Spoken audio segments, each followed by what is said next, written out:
Hey,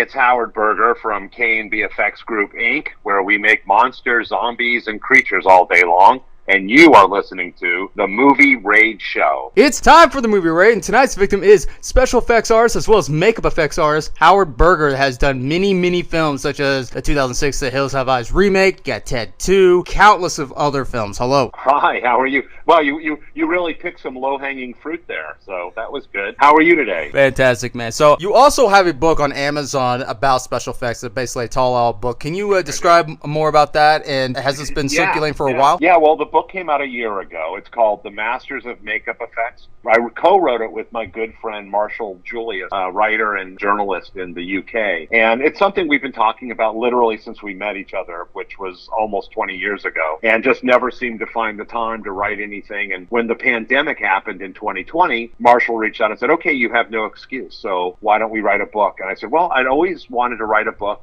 not about me, not about K&B, but I wanted to write a book about the stories my friends tell, because I love hearing stories and I love telling stories. We developed this idea and this concept and wrote a book, which Wellback Publishing in the UK has published. And we interviewed 70 people, from makeup effects artists to actors to directors to editors to VFX, you name it, and just kind of like threw a wide net so that we could, hear the stories of how makeup effects, affected people's lives, how they utilized things in movies, what they thought, really fun stories. And then it's filled with over 1,000 photographs you've never seen before, because I asked every contributor to go through and give me photos we've never seen that correlate with the stories that we were using. And it's just a really fun book. You can get it on Amazon. You can get it actually at any local bookstore. It's in its second printing. If you speak Japanese, you can go to Japan and get a copy in Japanese. If you speak Chinese, same thing. Italian, same thing. French, same thing. So it's being translated into all these other languages. When I was a kid, there was a book called Making a Monster, and I loved that book. It came out in 1981, and that really was like my Bible. And I always thought it'd be cool to do a follow-up. So this is kind of my inspiration follow-up, is Masters of Makeup Effects. So I highly recommend, go buy it. It's a great read. It's tons of fun and a lot of cool pictures to look at. So there you go. When it comes to working with many companies over the course of your career, do you think an artist's independence suffers when it comes to some certain industries, like constantly having to really develop their own skills, and sometimes not being appreciated for those skills because of the technology is always constantly changing? Yes and no. I think as you get older, you get less precious about what you do and how you're doing it. When you're starting off, you're very precious. You have an ego and you want to be recognized for what you're bringing to the table.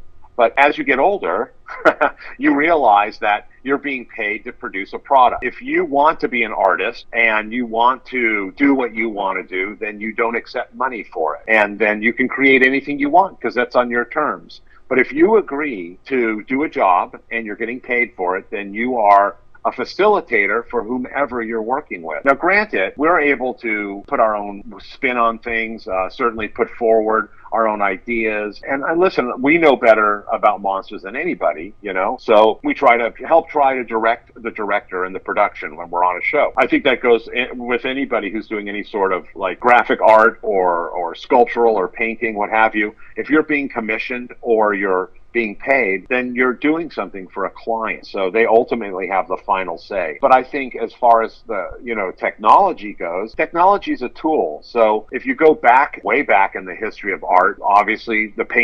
classical painters were painting things of realism. When photography came about, they decided to put that aside and focus more on abstract. Because why paint realism if you have photography? So in our world, things developed more and more and more. When Photoshop came out, people were up in arms saying, oh, this is cheating, this isn't right. Those were all the traditional artists that were drawing pen to paper. And now everybody uses Photoshop. We're now faced with other programs. Obviously, we're faced with AI. I'm not sure what's going to happen. I don't know enough about it. I'm learning about it. It is a tool. It can be used for good and it can be used for evil, of course. Scary thing is, in the hands of, people don't have have many morals and don't respect other people's work, that could be a problem. That will probably be a problem in the world of Hollywood, because we're not known for being very moral or respecting people's art. But currently, it's a tool, I think, and we'll see how things develop. And I always say there's 100 ways to make a hamburger, but at the end of the day, it's a hamburger. So however you approach things, you can have your own style, your own technique, your own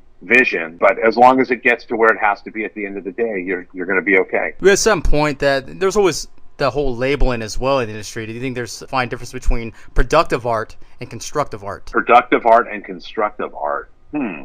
Interesting. What do you think? Like productive art, it's like it's a business, you are getting hired and so forth, and you understand that. But then constructive art, right, you make it on your own terms. You kind of make your own terms with other certain companies or in low independent companies or whatever. But above all, you still have that creative control with it. But like productive art, the art becomes less art to the artist and more of just the product and quality itself. But see, the difference is it all comes down to what your deal is and how it works and money. So like I had stated before, if you want to be an artist, just plan on being poor, which is fine. You'll be able to create anything you want to create and express however you want your vision to be. But if you're going to be working for somebody, productive art, then you're going to accept that paycheck. I at times have some conflict with some of the artists I work with, and I respect what they do. But ultimately, we're directing what we need as we are being directed by what production needs. So, my feeling is if you take that paycheck and you write your name on the back and you put it in your bank, that is an agreement, a contract of sorts, saying you agree to the conditions set forth. So again, if you don't want to get paid for something and you just want to create yourself, that's perfectly fine. If you get into a project and you make it, this is my rate, this is how much things cost, but also I need to have this amount of freedom and let me do this and that. If the client agrees, then rock and roll. But, that's going to be a per project discussion and negotiation. Just making stuff on your own, you can do whatever you want. You can, spray paint a wall and splatter it with feathers and shellac it and whatever you think your vision is. So no one's going to say what's right or wrong, or no one's going to tell you, you should do, or this is how you should do it, because it's your own vision and your own idea. So, all bets are off when it comes to that. But let's say you're involved with a project and you're in the final stages of that, or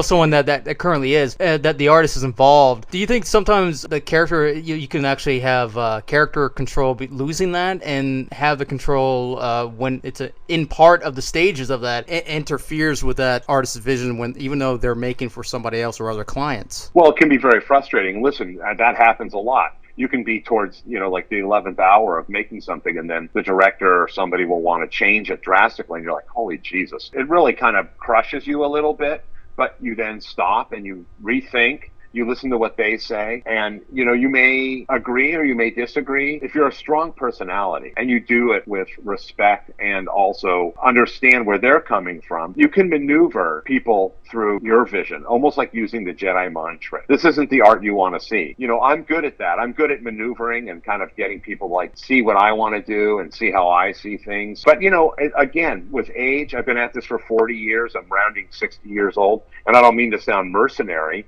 but it does come down to money if commercial artist. And I am a commercial artist. Anybody in my industry is a commercial artist. We're making product for films, and we can spend months and months and months on one thing, and then you go see the movie and it's in there for if you sneezed, you missed it. That can be a little hard to swallow. It's a little easier to swallow now, but early on, I would be really, really upset when I'm watching a movie I worked on and something we spent months on is barely in the film or misused, and I'm like, I'm really gutted about this. But now it's like, okay, well, I use a lot of food analogies. I look at filmmaking like you're cooking. So everybody brings their ingredients to the kitchen and they give it to the chef being the director. And if the chef can make a souffle, and either it's going to be a great souffle or it's going to collapse, but it's going to be up to that chef to make it a success. I mean, you always want everything to be a success that you're working on because you work so hard. You care about what you're doing. You have a lot of heart invested, a lot of blood, sweat, and tears.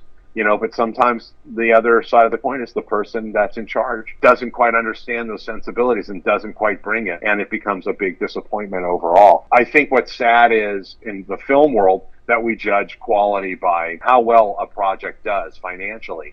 There are great movies that are released that don't make a lot of money, but they're excellent film. And I think we've allowed the audience and the general public to understand box office and understand how all that works. And that has hurt many good films. Like if a film comes out opening weekend and doesn't make what they're expecting, the studio expects 50 million and it makes 14 million. It's considered a disaster and a bomb. Could be a great, great movie. It's just maybe they dropped the ball, or maybe they released it against Barbie or Oppenheimer, you know? So there's a lot of different elements that play into it that can be crushing because you work so hard on something and then somebody else, you rely on someone else to get it over the finish line, and they don't. And that's very disheartening. Oh, absolutely. And let's say an artist is in the right confines as far as in the industry goes, if they're working for companies or whatever, and they're doing okay, but they also want to make in their own work, but having to license or distributing and having to still have their name out there, but still working under other people that with other clients. I mean, how's that artist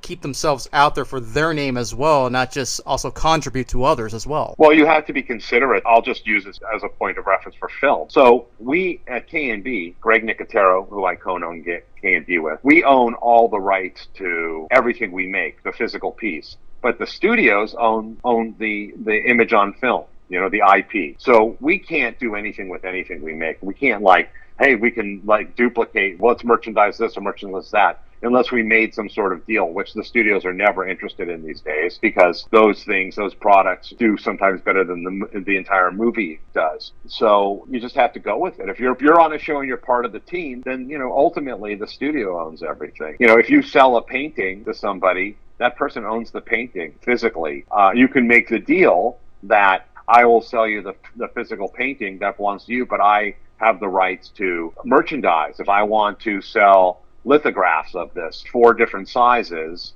and limit the run to 10 per size, that deal is made. I have those deals with certain artists that we work with and so forth. And actually, Graham Humphreys, who did a beautiful painting for me inside of Masters of Makeup Effects, we made that deal that I paid for the art, I bought the art, and then Graham could utilize that art to make more money, and that was perfectly fine with me. You know, he owned the rights to doing that, and I own the actual physical painting as well as own the rights to have it in my book. So that's a way to work it. It's just, again, it all goes back to negotiations and figuring out what you can do and what you can't do legally, and also just be respectful of the person who's in charge. So something we have at K&B, we're very strict about people who work with us posting photos on social media of things that maybe are sensitive or are not released yet, or maybe the photos aren't very good and don't best represent the project, or can compromise an actor. So Greg and I make it very clear that no one is allowed to post any unauthorized photos. Once the film is released and they need to send us photos that they would like to post, we will review, check with the studio, and make sure it's okay.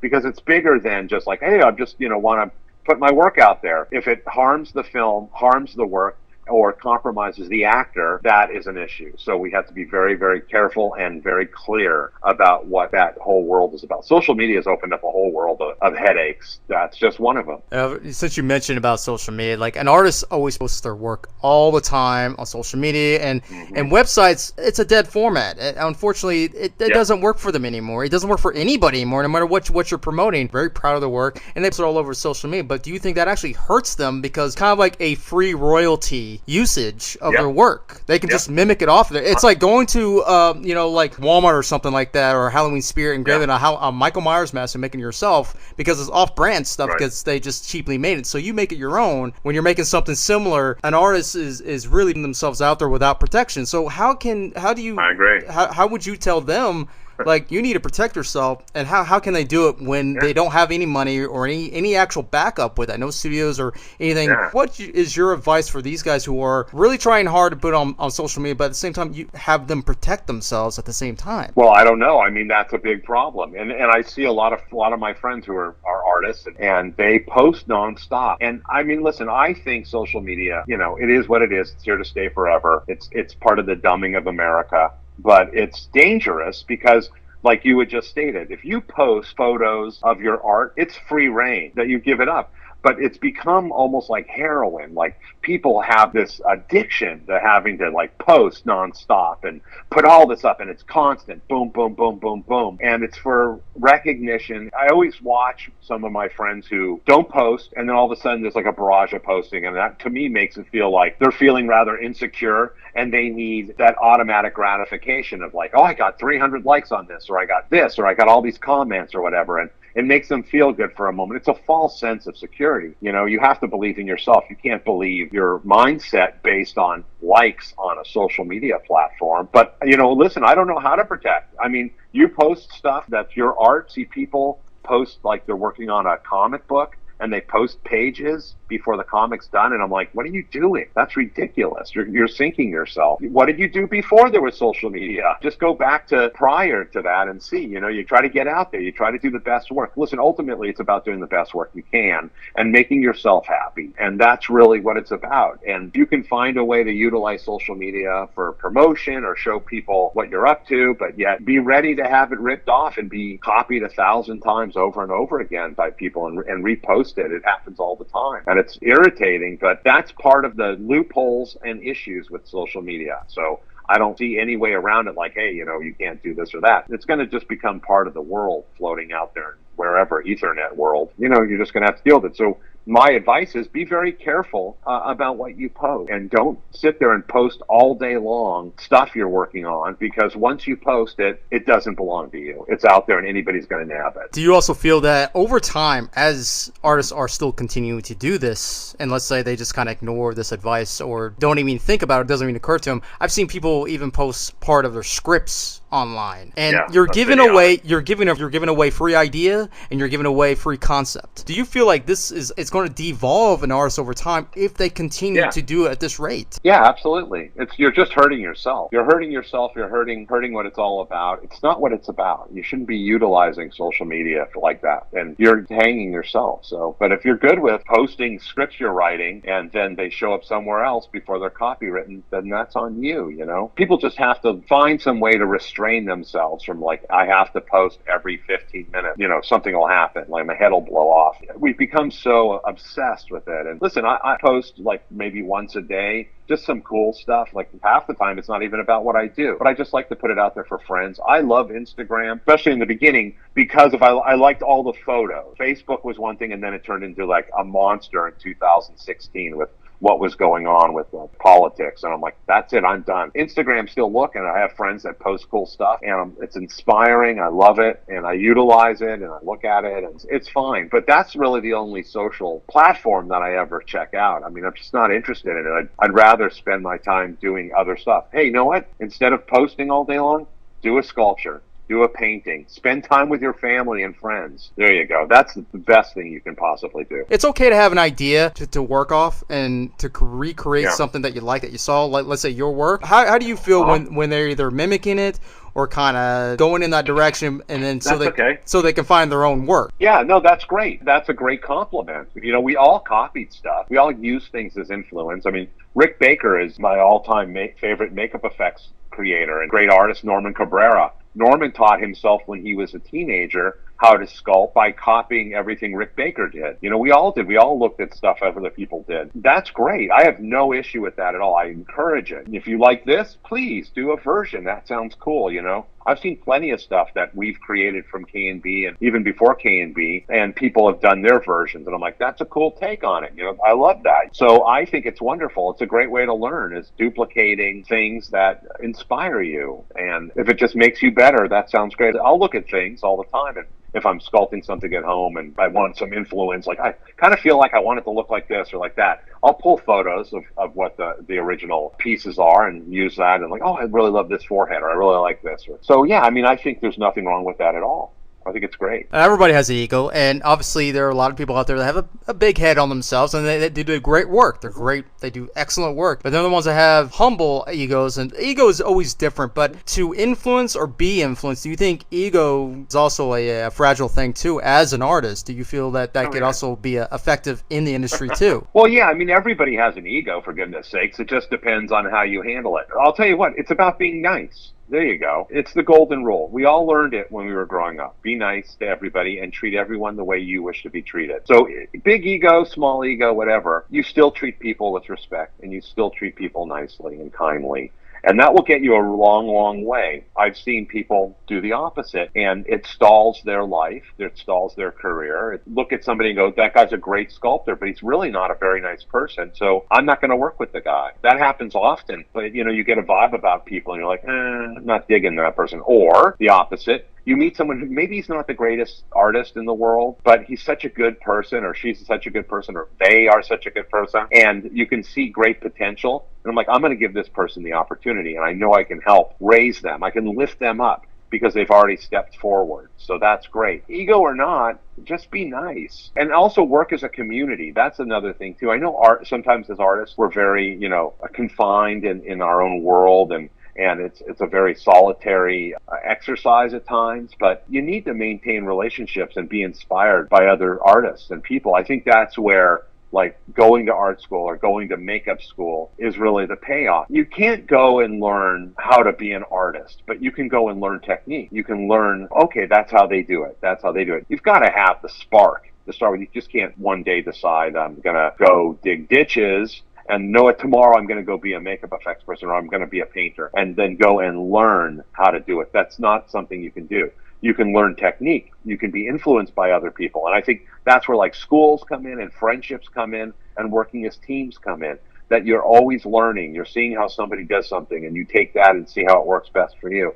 I'm always learning. Again, I've been at this for 40 years, and I'm learning every time I work with a sculptor, or I work with a painter, or I work with another makeup artist. And I watch, and I'm like, oh, that's really interesting how you did that. That's a great idea. Or, okay, you know what, I'm not going to do it that way because that doesn't quite work for me. So, yeah, it's like you just can't be in your own world and focus only on your stuff. You need to open up and look around and pay attention to what other people are doing, and talk to people and listen to what they have to say and what their opinions are. That's how I do things. I feel like I'm very nice to everybody. I respect everyone, and I just continue to learn more and more. And that I'm sure along the line, I'm teaching hordes and hordes of people things that when they ask questions or they watch me do something, or it's always learning. And if you think you know everything, then which you don't, nobody does, then you just become stagnant and you stop growing and stop being creative if you just keep doing the same thing over and over and over again. So just hang with people that are cool and learn all that you can, and be nice. Be nice. That's the big thing. Go ahead and plug in any websites or anything that you like to add to this, any advice, or also plug in your book again too. Sure. Well, I'll plug the book. Why not? So yeah, it's called